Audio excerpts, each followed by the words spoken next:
अस्सलाम वालेकुम नाज़रीन, आप देख रहे हैं नसीम ज़हरा टेट। लगता है आने वाले कुछ दिनों में सियासत और सियासत होगी, सियासत से मुंसलिक बहुत सी चीज़ें होंगी। आज भी आपने देखा कि एक तरफ अकाउंटेबिलिटी के हवाले से एक जो केस है पुराना टीटी का केस, मनी लॉन्ड्रिंग का केस शहबाज शरीफ साहब के ख़ानदान के हवाले से जिसमें उनके बच्चे भी इन्वॉल्व हैं, उस पर आज शहजाद अकबर साहब ने एक तफसीली दी प्रेस कॉन्फ्रेंस है। उसमें उन्होंने कहा कि उनको सुल्तानी गवाह यानी कि अप्रूवर्स हैं 4 उनके पास, जिन्होंने तफसील दी हैं सब चीज़ों की, और उन्होंने तफसील में बताया। और अखबारात में भी आपने रिपोर्ट्स पढ़ी होंगी कि किस तरह जो एम्प्लॉइज़ थे उनके बिज़नेस जो हाउसेस उनके बच्चों के, उनकी कंपनी के जो जूनियर एम्प्लॉइज़ हैं उनके बैंक अकाउंट्स में से अरबों रुपया मुख्तलिफ़ अकाउंट्स में से निकला है। साथ ही ये उसी तरह का केस है ओमनी ग्रुप का, आपने देखा था उस वक्त भी यही था कि कहीं छाबड़ी वाले के पास, कहीं खोखे में कोई बैठा है उसके पास। तो ये बड़ी एक नई किस्म की का तरीका है, तरीक़ा वारदात। लेकिन लेट मी ऐड क्विकली कि ये अभी कोर्ट में जाना है, केस चलेगा, फिर इस पर इन्वेस्टिगेशन होगी। लेकिन शहबाज शरीफ साहब ने बड़ी क्लियरली कहा, उन्होंने डिफेंड किया, उन्होंने कहा कि एक कौड़ी भी नहीं मिलेगी आपको जो कि मनी लॉन्ड्रिंग होगी। उन्होंने बरक्स इसके कहा, उन्होंने कहा जी मैंने तो इस तरह से अपनी जो हुकूमत का एक एक कौड़ी जो थी वो बचाई है, इस तरह बचाई कि मेरे बच्चों के जो बिज़नेस थी उनको लाखों करोड़ों का नुकसान हुआ है। बहरहाल वो चीज़ अभी आगे बढ़ेगी, उस पर रेफरेंस दायर हुआ है, उसके बाद डिटेल इन्वेस्टिगेशन वगैरह होगी, केस चलेगा, ट्रायल होगी।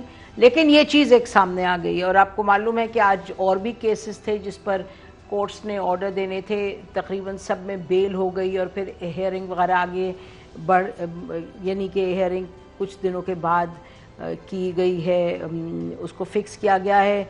मरीम नवाज साहबा भी आज कोर्ट में गई हुई थी, उसके अलावा आसिफ अली जरदारी साहब भी कोर्ट में गए हुए थे, शहबाज शरीफ साहब कल गए थे शायद कोर्ट में, उस पर भी प्रेस कॉन्फ्रेंस आज उन्होंने कर दी। तो ये तो एक अब लगता है कि तेज़ी पकड़ेगी ये चीज़ और आगे बढ़ती जाएगी। और फजल रहमान साहब को भी बुलाया गया है नैब ने पेशावर में, उनकी भी पेशी अगले हफ्ते। अच्छा, इसके साथ साथ हम ये देख रहे हैं कि एक नई किस्म की शुरू हो गई है आर्ग्यूमेंट, और जो पाकिस्तान डेमोक्रेटिक मूवमेंट जो बनी है 2-4 दिन पहले एपीसी के बाद, उसके नतीजे में फ़ौज पर बात हुई। फ़ौज के हवाले से हमने देखा कि शेख रशीद साहब ने कहा जी इनकी तो सबकी मीटिंग हुई थी आर्मी चीफ के साथ। अच्छा, फिर ये डिबेट शुरू हो गई कि आर्मी चीफ के साथ मीटिंग हुई तो सही थी या गलत थी। और फिर उस हवाले से मरीम नवाज साहबा ने क्या कहा, सुनिएगा। डिनर हुआ है जीएचक्यू में, क्या वो नवाज शरीफ साहब की इजाजत से हुआ था? शहबाज शरीफ और ख्वाजा आसिफ गए हैं वहाँ पे और ऐसे डिनर का तो मुझे पता नहीं, शायद डिनर तो नहीं हुआ, मुझे भी सुनने में आया है। मैं ये समझती हूँ कि जिस इशू पे वो बुलाया गया था वो गिलगित बल्तिस्तान का इशू था, और गिलगित बल्तिस्तान का जो इशू है वो पॉलिटिकल इशू है, वो अवामी रिप्रेजेंटेटिव्स का इशू है, उनके सॉल्व करने का इशू है, उनकी मशावरत का इशू है। ये जो फैसले हैं ये पार्लियामेंट में होने चाहिए, ये जीएचक्यू में नहीं होने चाहिए। तो ये नवाज शरीफ साहब को इसका इल्म नहीं था? नहीं, मुझे इल्म का पता नहीं कि उनको इल्म था या नहीं था, या उनको बाद में इल्म हुआ। लेकिन ना इन इश्यूज पे पॉलिटिकल क़यादत को बुलाना चाहिए, ना पॉलिटिकल क़यादत को जाना चाहिए। ये इश्यूज डिस्कस करने के लिए जिसने आना है वो पार्लियामेंट आए। एक ये बात इन प्रिंसिपल ठीक है, लेकिन ये तस्वीर देखिएगा नाजरीन, ये जब नवाज शरीफ साहब की हुकूमत थी, उनको लंदन जाना पड़ा, तो एक मीटिंग हुई थी जबकि पूरी क़यादत जो नेशनल सिक्योरिटी से रिलेटेड थी, सिविलियन, सरताज अजीज साहब, ये देखिए तस्वीर आप देख रहे होंगे, तारिक फातमी साहब, सरताज अजीज साहब, फॉरेन सेक्रेटरी वगैरह, ये सब के सब गए थे, जीएचक्यू गए थे और ये बैठे थे उनके साथ। आर्मी चीफ उस वक्त जनरल राहील शरीफ थे। तो ये कोई नई बात नहीं थी जो हुई, पहले भी हुई है और नहीं होनी चाहिए। हम सबसे ज़्यादा कहेंगे नहीं होनी चाहिए, लेकिन फिर ये जाहिर है इलेक्टेड प्राइम मिनिस्टर्स का जो होता है फैसला, और ये ठीक है, इमरान खान साहब को लगा ये दुरुस्त है, जैसे उस वक्त नवाज शरीफ साहब को जो क़यादत थी उसको लगा ठीक है कि वहाँ गए। तो ये कुछ चीज़ें, लेकिन बात अब इसमें कुछ एक हम देखेंगे कि बात फंस गई है, या जैसे भंवर होता है वहाँ फंस गई है, क्योंकि बात से बात निकली है। एहसन इकबाल साहब ने कहा जी मैं तो नहीं गया, शेख रशीद साहब ने कहा नहीं जी एक और भी मीटिंग हुई थी, और हमने देखा ट्वीट भी आपने देखी तलत हुसैन साहब जो जर्नलिस्ट हैं, उनकी ट्वीट आई जिसमें उन्होंने कहा जी गए थे और इन्होंने बात की वहाँ। ट्विटर पे आप देख लेंगे, ट्वीट सामने स्क्रीन पे भी होगी, जिसमें उन्होंने कहा जी वो गए थे और वहाँ उन्होंने बात की कि बड़ी ज़्यादती हमारे साथ हो रही है और आर्मी चीफ की तरफ से कहा गया नहीं अब इस तरह ही चलेगा, and so on so fourth.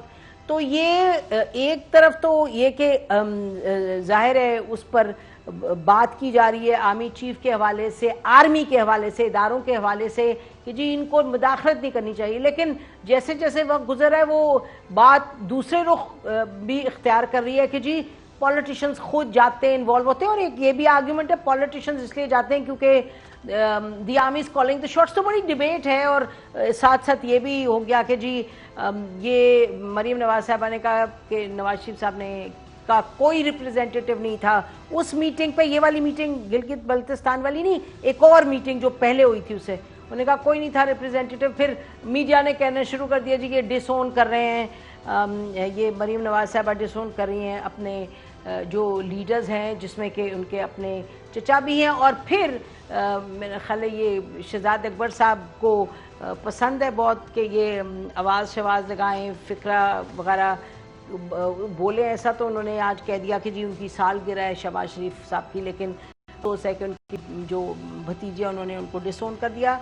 अब डिसोन वगैरह नहीं किया, फिर उन्होंने ये कहा मरीम नवाज साहबा ने कि अगर डिसोन करना होता तो ये शहबाज शरीफ साहब आज प्राइम मिनिस्टर होते या बन चुके होते, विच इज़ अ फैक्ट, क्योंकि ये तो हमें मालूम है फर्स्ट हैंड जनरल मुशर्रफ ने इनको ऑफ़र किया था डिप्टी प्राइम मिनिस्टर बने 1999 अगस्त में। बहरहाल ये सब चीज़ें हैं। तो हम आज अपने एनालिस्ट से ये पूछेंगे कि ये जो APC की मूवमेंट, APC के बाद जो मूवमेंट लॉन्च कर रहे हैं तो ये अब क्या है, ये टीथिंग ट्रबल्स हैं, ये क्या है, ये जो डिबेट है, ये डिस्कशन है, नैब के केसेस हैं। शहबाज शरीफ साहब कह चुके हैं कि अगर मुझे पकड़ लिया गया, अगर मैं जेल में गया, और आसिफ अली जरदारी साहब ने भी कहा अगर जेल में गया तो बाकी लोग मूवमेंट चलाएंगे तो क्या होगा, what do we expect in the coming days. हमारे साथ मौजूद हैं नाजरीन एक सीनियर पैनल, वो लोग जो कि इन चीज़ों को बड़े और से देखते रहे और बड़ी दिहाइयों से देखते रहे। सलीम बुखारी साहब, हमारे अपने सलीम बुखारी साहब, बहुत शुक्रिया बुखारी साहब।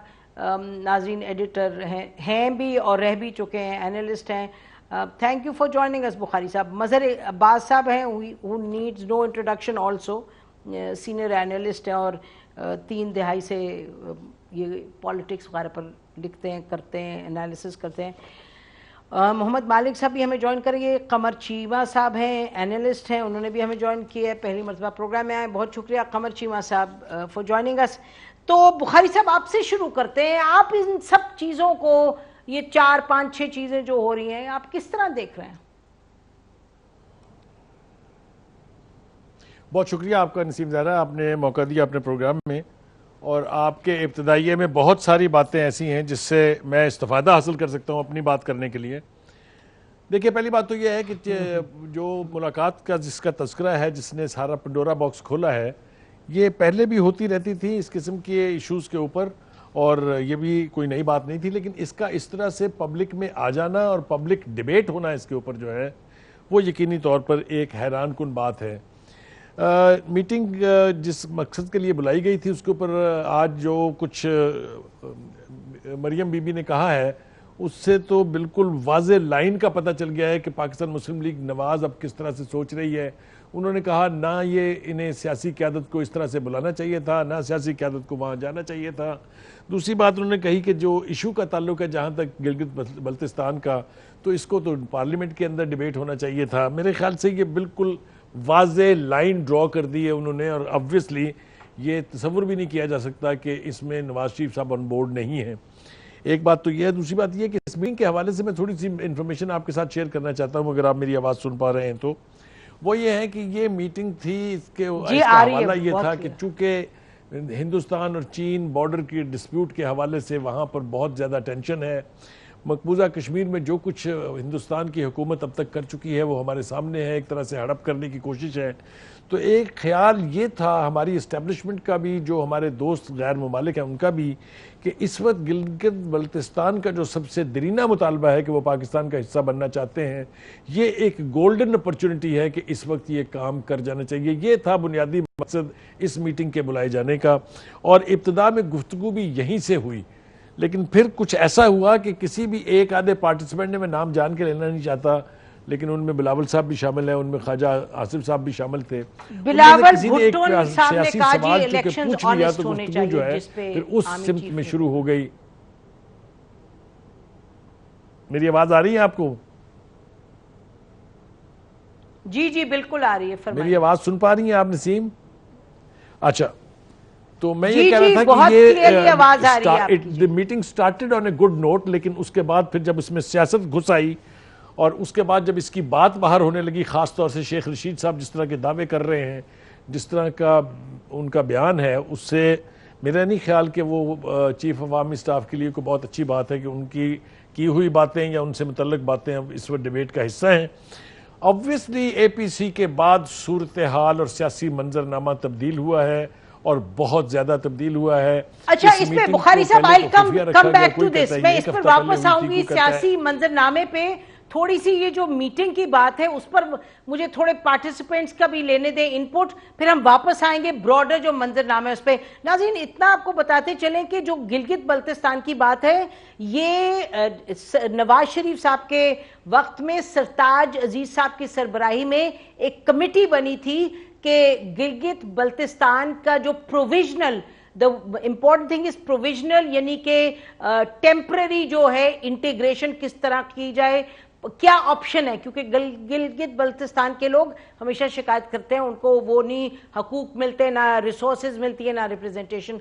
सरताज अजीज साहब की जो थी सरबराही में कमेटी, उसने कहा था प्रोविजनल इंटीग्रेशन करनी चाहिए। तो ये जो बात अब जो चल रही है, ये इलेक्टेड रिप्रेजेंटेटिव्स की रिपोर्ट थी, उसकी बेसिस पे बात आगे चल रही है। लेकिन ऑब्वियसली GHQ में मीटिंग हुई है, PM हाउस में नहीं हुई, और पहले भी जैसे हमने जिक्र किया हो चुका है ऐसे। But let me go to Mazhar, आप ये बताइएगा कि आप कैसे देखते हैं ये जो बाहर खबरें आई हैं? जाहिर है हमें तो लगता है कि ये आर्मी के फायदे में, एक तो जो परसों तमाम channels went on air simultaneously एक पुरानी खबर देने के लिए, इसका मतलब यह कि जाहिर है फौज की हाईकमांड चाहती थी कि बात बाहर आए, क्योंकि जो APC की तकरीर थी नवाज शरीफ साहब की, वो तो लग रहा था कि बिल्कुल फौज और इनमें यानी कि कितना ज्यादा एक टेंशन है। लेकिन I think the army command wanted to know, people to know कि हमारी बातचीत हो रही है। So how do you see this Mazhar? शुक्रिया नसीम, मैंने बुखारी साहब की बात सुनी कि मुझे उनकी आवाज भी बात सुनाई दे रही थी। लेकिन देखिए, होस्ट जो थी, होस्ट उसकी मुलाकात की आर्मी थी, आर्मी चीफ ने इनवाइट किया था। जहाँ तक जो खबरें आई हैं कि हमें टेलीफोन आया और हम टेलीफोन पर गए। पहली चीज तो ये कि ये होस्ट की रिस्पॉन्सिबिलिटी होती है। अगर होस्ट ये कह रहा है कि मुझे नहीं पता ये कहा गया या नहीं कहा गया, लेकिन मैं अज्यूम कर रहा हूँ कि अगर होस्ट ने ये कहा ये मुलाकात ऑफ द रिकॉर्ड है तो फिर ऑफ द रिकॉर्ड रहनी चाहिए थी।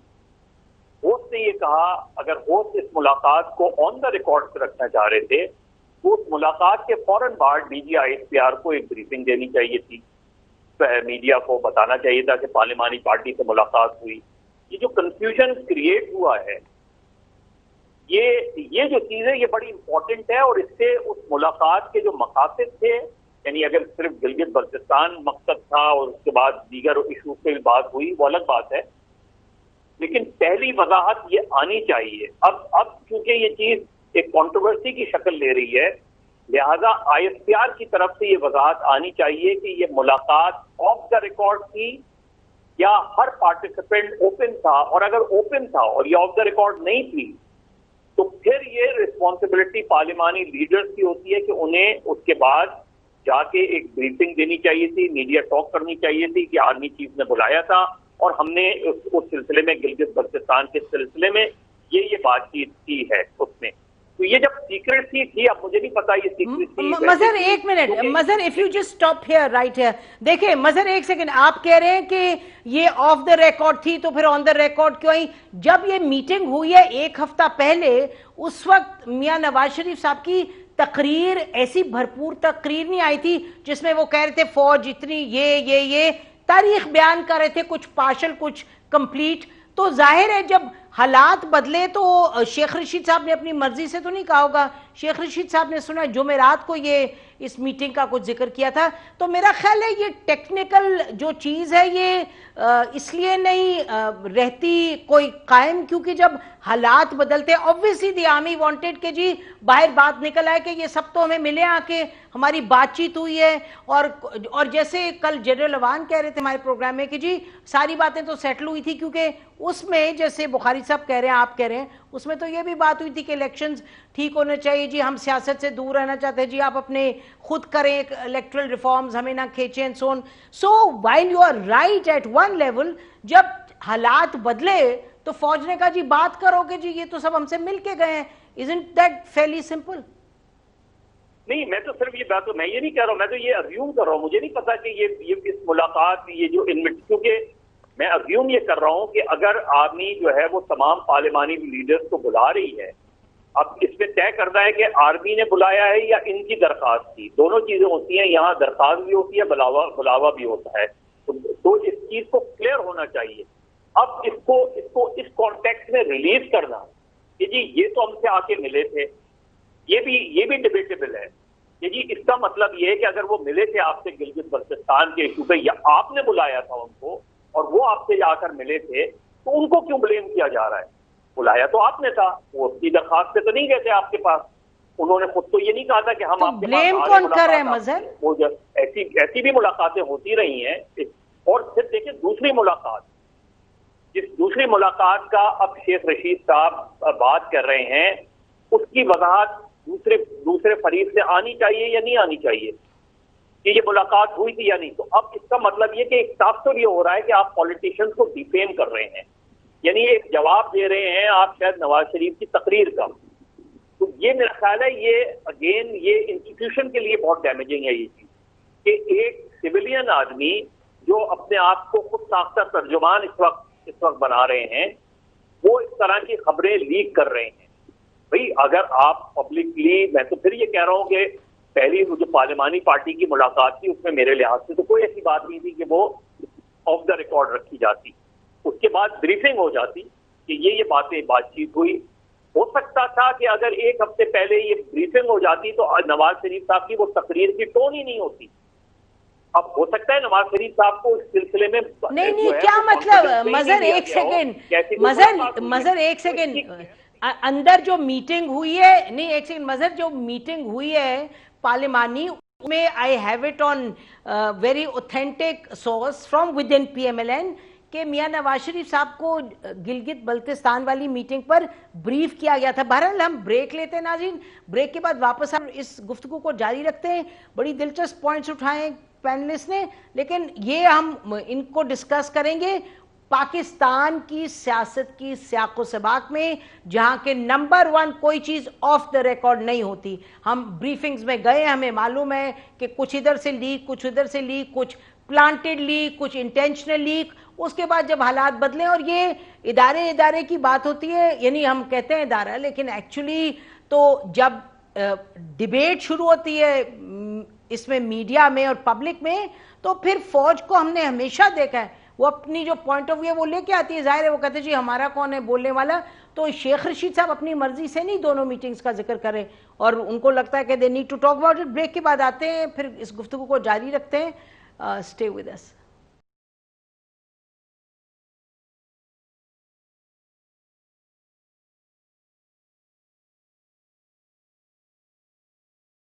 वेलकम बैक नाज़रीन। बात हम कर रहे हैं इस वक्त जो सियासी सूरत हाल है, अभी जो 2 दिनों से इसी पर डिबेट है कि कौन किसको मिला, कब मिला, क्या मकसद था, किसने क्या लीक किया। कमर साहब आपसे पूछते हैं कि ये भी आप डिस्कशन जो सुन रहे थे, what is your take on this? अब बात हो गई, अब आगे किस तरफ क्या रुख होगा? देखिए, पहली बात तो ये बात सही है, मजहर साहब ने भी जिक्र किया कि जो नवाज शरीफ साहब की स्पीच थी, उस स्पीच के बाद ये फैसला किया गया कि जो मुलाकात हुई है उसको बाहर अवाम के सामने लाया जाए, ताकि जो ऑपोजिशन और नवाज शरीफ साहब ने इतना टफ स्टांस लिया है, एक तो अटेंशन वहां से हट गई, वो पॉलिटिकल डिस्कोर्स मीडिया पे नहीं आया, और वो जो बात होनी चाहिए थी वो स्पीच पे ना रही, बात कहीं और चली गई।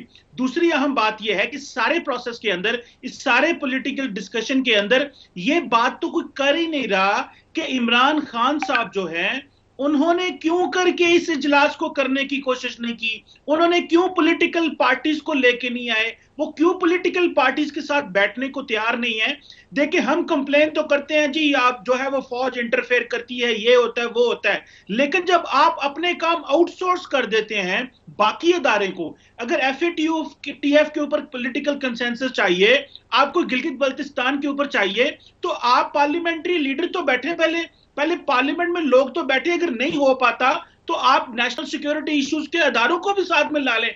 लेकिन ये जो बिहेवियर है, ये जो रवैया है, और ये एक अनडेमोक्रेटिक रवैया है, और ये जाहिर बात है पॉलिटिकल क्लास की तरफ से ये अनडेमोक्रेटिक बिहेवियर आ रहा है। और इमरान खान साहब लीडर ऑफ द हाउस होने के नाते ही उनकी रिस्पॉन्सिबिलिटी है कि वो आपकी ईगो या आप जो भी वजूहात हैं, आप अगर ऑपोजिशन से बात नहीं करना चाहते, किसके बिहेवियर आप किसके लिए इस्तेमाल कर रहे हैं, क्या कह रहे हैं, मैं समझ नहीं रही। बिहेवियर का मतलब what are you saying, please जरा स्पेसिफिक बात कीजिएगा, किसके बिहेवियर की बात, बिहेवियर क्या मैं मतलब? इमरान खान साहब में जो बिहेवियर है इसको पॉलिटिकल कल्चर से डिनोट कर रहा हूं, उसको लिंक कर रहा हूं कि इमरान खान साहब को इस चीज को समझ होनी चाहिए कि जो इमरान खान साहब का एटीट्यूड है, ठीक है, वो डेमोक्रेटिक होना चाहिए।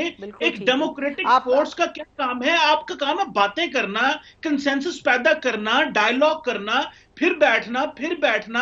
अब जब धरने करते थे तब तो बड़ी मुलाकातें करते थे एक दूसरे के साथ। आज इस तरह के मसले में इमरान खान साहब ने शायद ये समझ लिया है कि मैंने तो इनसे बैठना नहीं है, मैं तो अकाउंटेबिलिटी का नारा लगा बैठा हूं और मेरी इनसे कंसेंसस होना नहीं है, मुझसे ये कुछ और डिमांड करेंगे तो इससे अच्छा है इनको अनइलेक्टेड ऑफिसर्स के पास ही भेज दें। सो मेरा ख्याल है ये जो तरीकाकार है ये ना जमहूरियत के लिए अच्छा है, ना जमहूरी अदारों के लिए अच्छा है, ना बाकी अदारों के लिए अच्छा है। और देखिए किस तरह पाकिस्तान, हम तो चाहते हैं कि पाकिस्तान के मीडिया के ऊपर कम से कम आपके जो अनइलेक्टेड ऑफिसर्स हैं वो डिस्कस हों, लेकिन किस तरह देखिए माहौल बन गया है, हम अंदर ही इतने उलझे हुए हैं और जो हमें एक पॉलिटिकल स्टेबिलिटी चाहिए वो मिल नहीं पा रही। तो अभी ये पॉलिटिकल पार्टीज का काम है और सबसे पहले इमरान खान साहब का काम है, क्योंकि वो हाउस चला रहे हैं, वो रूल कर रहे हैं। कमर साहब आपने बहुत अच्छे तरीके से, बड़े सहल तरीके से you have hit the nail on the head. और शुक्र आप ये नहीं कह रहे कि ये इंडिया करवा रहे हैं, ये अंदर की हम खुद ही खिचड़ी बनाते हैं। सलीम बुखारी साहब, जब ये बात तो दुरुस्त है कि आर्मी, और ये सब ने कहा ना कि आर्मी चीफ ने बुलाया, आर्मी चीफ ने इसलिए बुलाया क्योंकि प्राइम मिनिस्टर नहीं बुलाना चाह रहे थे। बुखारी साहब देखिए, गुजारिश ये है कि बिल्कुल आपने ठीक कहा और कमर ने भी बिल्कुल ठीक कहा कि प्राइम मिनिस्टर साहब जो हैं वो तो इस ना मूड में है, ना उनको ये सूझबूझ है कि जब तक आप अपोजिशन के साथ इंटरेक्ट नहीं करेंगे रियासत के अमूर चलाना ही नामुमकिन है। ग्रास रूट लेवल पर आवाम के मसाइल हल करने का तो आप सोचना ही छोड़ दीजिए। वो मेरे ख्याल से अपनी उस हठधर्मी कह लीजिए, आप इसको जिद कह लीजिए, आप उसको उनका ज़ाती रवैया कह लीजिए, आप उनको जो भी आप उनको कह लें, वो अपोजिशन के साथ तो बात करने के लिए तैयार नहीं। जो प्राइम मिनिस्टर पार्लियामेंट में 9 दफ़ा ये कहे कि मुझे तकरीर नहीं करने देती अपोजिशन, मैं इसलिए पार्लियामेंट में नहीं आता हूँ, तो उसके ऊपर तो मेरा ख्याल है सिर्फ रहम खाना चाहिए। दूसरी बात यह है कि ये जो कंट्रोवर्सी नवाज शरीफ की स्पीच के बाद शुरू हुई है, जो एक पुरानी मीटिंग को लेके शेख रशीद साहब हैं चाहे या जो भी हैं, वो जो इसको एक्सप्लॉइट करने की कोशिश कर रहे हैं और ये तासुर देने की कोशिश कर रहे हैं कि अपोजिशन की तमाम जमातें जो हैं उनकी या तो चीफ ऑफ आर्मी स्टाफ साहब के साथ बड़ी डायरेक्ट गुफ्तगू यानी रेपो है उनके साथ, और दूसरा ये कि ये अपोजिशन गालबन तमाम इश्यूज़ लेके चीफ के पास जाती है हल करवाने के लिए। मेरे ख्याल से इसमें उनको इसलिए नाकामी हुई है कि बहुत सारी बातें अब मीडिया पर हो रही हैं जो आज से चंद हफ्ते पहले तसव्वुर भी जिनका नहीं किया जा सकता था। मैं आपको एक उसकी इक्वेशन बता देता हूँ, आपको याद होगा बेनज़ीर माफ़ी चाहता हूँ, मरियम जब जलसे कर रही थी पाकिस्तान के तमाम बड़े शहरों में, उसका एक लफ्ज़ न किसी प्रिंट मीडिया में छपा, न उसकी एक लाइन किसी नेशनल ब्रॉडकास्टिंग यानी जो अदारे हैं, जो टेलीविज़न चैनल हैं, उन पर चली थी। इतना गैग था मीडिया उस वक्त, मैं बिल्कुल इंतहाई जिम्मेदारी के साथ ये कह रहा हूँ। और अब चूंकि ये डिबेट शुरू हो गई है तो कुछ ना कुछ कहीं ना कहीं बदल तो ज़रूर गया है। अब वो क्या बदला है और आने वाले दिन में अपोजिशन उस पर कैसे बिहेव करती है, जनाब इमरान खान साहब अपनी जिद छोड़ते हैं नहीं छोड़ते हैं, या आर्मी और ज़्यादा वल्नरेबल हो जाएगी डिबेट्स के लिए। जो मरियम ने आज कहा कि अगर ये इशू गिलगित बल्तिस्तान का था, जिसका मैंने आपको जवाब भी अर्लियर अपनी गुफ्तगू में दिया है कि एक ऐसा माहौल बन रहा है इंटरनेशनली जहां इसका कोई ना कोई फैसला कर लेना चाहिए, उसने बिल्कुल दुरुस्त कहा कि ये फैसले GHQ में नहीं होने चाहिए, ये फैसले वाकयातन GHQ में नहीं होने चाहिए। तो then why did her team go तो ये there? जो अब नया एक पेंडोरा बॉक्स खुल गया है, नसीम, मैं ईमानदारी से समझता हूं कि ये अब बैक टीम कहती जी पार्लियामेंट में आ जाए, ये अब वापस नहीं जाएगा, ये अब खत्म नहीं होने जा रही। मेरा नहीं ख्याल कि मीडिया को दोबारा उस तरीके से गुंग किया जा सकता है या गैग किया जा सकता है।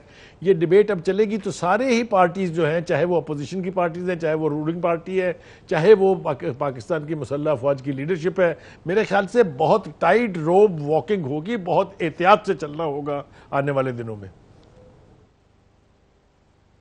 जी बिल्कुल ठीक कह रहे हैं नाज़रीन, ब्रेक लेते हैं। एक तो बात है कि जो डिस्कशन हो रही है ये फौज ने चाहे डिस्कशन हो, क्योंकि शेख रशीद साहब ने ऐसे बात नहीं की दोनों मीटिंग्स की, नंबर 1। नंबर 2 कि ये तो बात दुरुस्त है कि क्योंकि फौज का इन्फ्लुएंस है, फौज का रोल है, तो पॉलिटिकल लीडरशिप जो है मुख्तलिफ वो उनकी मुलाकात रही है फौज के हाई कमांड के साथ। और जो पहली वाली मीटिंग का जिक्र कर रहे हैं शेख रशीद साहब, वो भी यकीनन मीटिंग हुई है, वो मेरे ख्याल है हवाई फायर नहीं करे। बट एनीवे, अब ब्रेक के बाद आएंगे और मजहर से पूछेंगे कि अब वो APC के हवाले से क्या देखते हैं आने वाले दिनों में। ये तो बात मेरे ख्याल चलती रहेगी, but what next on APC? Stay with us, not on APC, on Pakistan democratic जो मूवमेंट है उस पे क्या हम देखेंगे आने वाले दिनों में। Stay with us.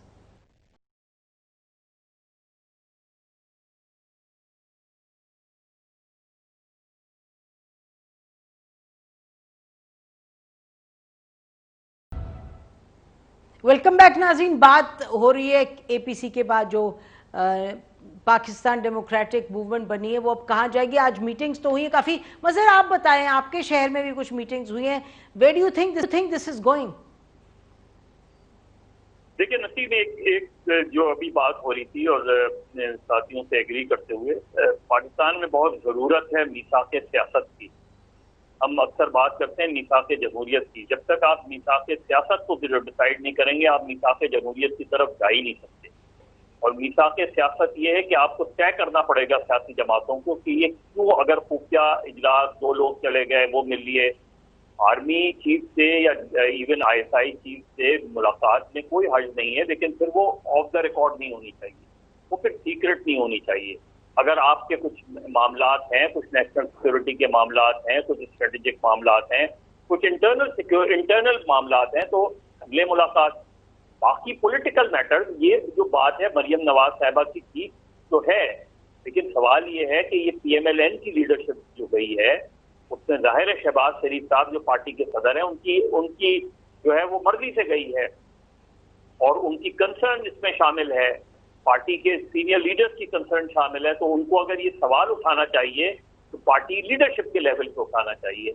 और ये मुलाकात हुई इसी वजह से, जैसे हमारे दोस्त कह रहे थे, ये मुलाकात हुई इसी वजह से क्योंकि मुल्क के वजीर आजम जो है वो पार्लिमानी लीडर का इजलास करने को तैयार नहीं है किसी भी इशू। उन्होंने उनसे कुट्टी की हुई है, सिंपल बात है, उनकी कुट्टी है उनसे। अनफॉर्चुनेटली यही बात है ना, ये उन्हें बात ही नहीं करते। खुदा ना खास्ता तो उनको नेशनल सिक्योरिटी के ऐसे मामला हो जाएं जहां कौमी क़यादत को एतमाद में लेने की बात हो। आप ये पैटर्न पे ही देख लें ना, एक मुलाकात की है इमरान खान ने ऑपोजिशन के साथ, कभी इसको भेज दिया, कभी उसको भेज दिया। मतलब ये जो एटीट्यूड है प्राइम मिनिस्टर का, ये आप ना दें, कौन आपसे एनआरओ मांग रहा है, आप एनआरओ ना दें, आप कुछ ना करें, आप कोई भी नहीं करें। गिलगित बल्तिस्तान के इशू पे क्या प्राइम मिनिस्टर मुलाकात नहीं कर सकते थे, या इस मुलाकात में प्राइम मिनिस्टर नहीं हो सकते थे? अगर प्राइम मिनिस्टर बुलाते तो शायद ये कंट्रोवर्सी डेवलप ही नहीं होती, प्राइम मिनिस्टर हाउस में मुलाकात होती। बिल्कुल इसी तरह पैटिफ के मामले पे प्राइम मिनिस्टर अब ये उन पे ब्लेम डाल रहे हैं, ऑपोजिशन पे, ऑपोजिशन उन पे डाल रही है। क्या ऑपोजिशन के पार्लिमानी लीडरों का इजलास लीडर ऑफ द हाउस की सरबराही में नहीं हो सकता था? लेकिन लीडर ऑफ द हाउस अगर जो है वो बिल्कुल रूठे रहेंगे और सिर्फ एक ही नैरेटिव पे चलते रहेंगे तो फिर ये जो चीजें हैं ये डैमेजिंग होती है। लेकिन इस तरीके से खबर को ये कह के लीक करना कि जी क्योंकि अगर वो नवाज शरीफ ने ये तकरीर कर दी तो ये भी कर दो, तो भाई इस मीटिंग का तो कोई फैसला हुआ होगा ना कि ये मीटिंग ऑफ द रिकॉर्ड है या ऑन द रिकॉर्ड है। ऑन द रिकॉर्ड थी तो उस वक्त एक मजहर ये इतना बड़ा इशू नहीं है मजहर, ये on the record of the record is not important. और एपीसी की जो बात कह रही है नसीम, एपीसी की जो देखिए, मुझे जो पाकिस्तान डेमोक्रेटिक मूवमेंट है इसमें मुझे मूवमेंट होती नजर नहीं आ रही। इससे वैसे तो मूवमेंट हो रही है लेकिन ये मूवमेंट में कन्वर्ट होती नजर नहीं आ रही। मूवमेंट में कन्वर्ट होने के लिए सबसे ज्यादा रिस्पॉन्सिबिलिटी पीएमएलएन पर है, क्योंकि ये अगर तहरीक चलनी है तो पंजाब से चलनी है, ये तहरीक सिंध से नहीं चलनी। इस तहरीक का जो प्रोग्राम का टाइम जरा कम है, मुझे पार्टिसिपेंट्स के पास जाने दें। मजहर अब्बास साहब कह रहे हैं नाजरीन के मूवमेंट उनको होती हुई नजर नहीं आ रही। जी चीमा साहब आपको क्या दिखाई दे रहा है? वेरी ब्रीफली ये मूवमेंट पर ही बताइए, पाकिस्तान डेमोक्रेटिक मूवमेंट आप कैसे देखते हैं अगले कुछ हफ्तों में, हाउ विल इट प्रोसीड?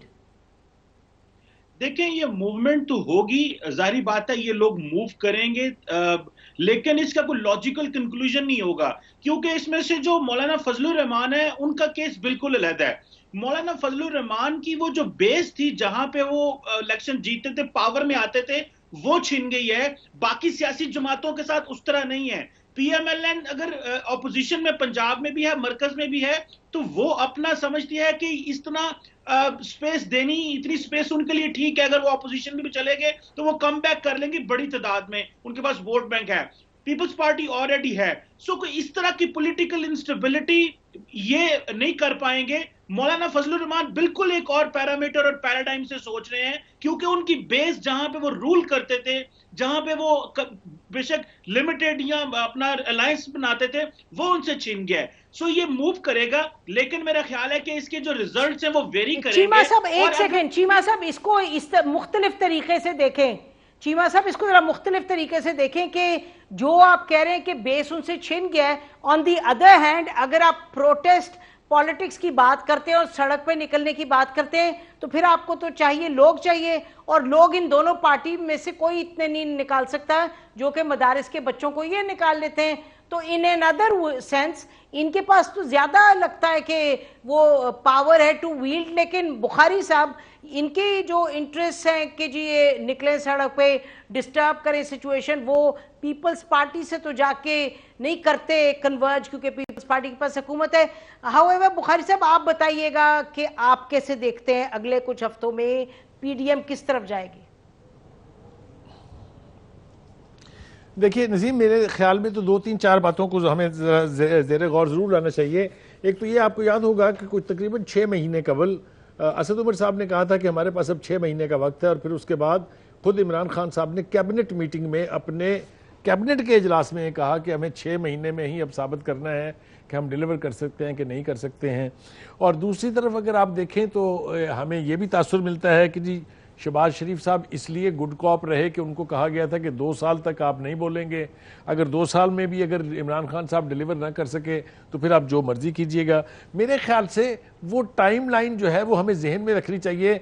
फिर हम देखते हैं कि अब नवाज शरीफ साहब की तकरीर जो है वो क्या थी। ये तासुर गलत है कि सिर्फ नवाज शरीफ साहब ने इस्टेब्लिशमेंट के खिलाफ बात की है। आप देखिए बिलावल की तकरीर सुन के देखिए, उसके अंदर भी बिल्कुल वही है कि आज के बाद हमारी जंग उनसे है जो इनको लेके आए हैं। फिर मौलाना फजल बुखारी साहब एक मिनट, बुखारी साहब जो आप कह रहे हैं, अगर बुखारी साहब आप जो कह रहे हैं उसको अगर आगे लेके जाएं लॉजिकली, तो फिर आप तो ये फरमा रहे हैं कि 2 साल के बाद एस्टैब्लिशमेंट ने कहा था जो मर्जी करो, हमें भी जितना बुरा कहने का हो, जितना प्रोटेस्ट करना है। अगर आपकी बात लेके आगे चलें तो उसका तो मतलब ये है, but this is not possible, I mean naturally. मैं अगर आप मुझे एक जुमले की इजाजत दे देंगे तो मेरी बात वाजे हो जाएगी और ज्यादा।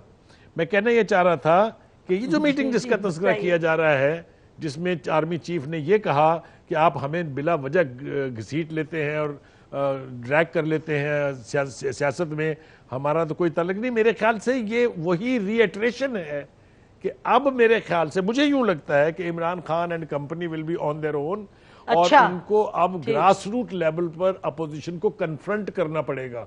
और ये जो स्पीचेस जिनका हवाला मैंने दिया है, ये नुक्ता आगाज है। पीडीएम इस दफा और ज्यादा संजीदगी और फोर्स के साथ आएगी। अगर जिस तरह हम तवक्को कर रहे हैं, अगर इसकी क़यादत भी मौलाना फजलुर रहमान साहब को दे दी गई, तो नैब में उनकी पेशी के हवाले से उन्होंने और उनके बेटे ने क्या कहा वो आपके सामने है कि नैब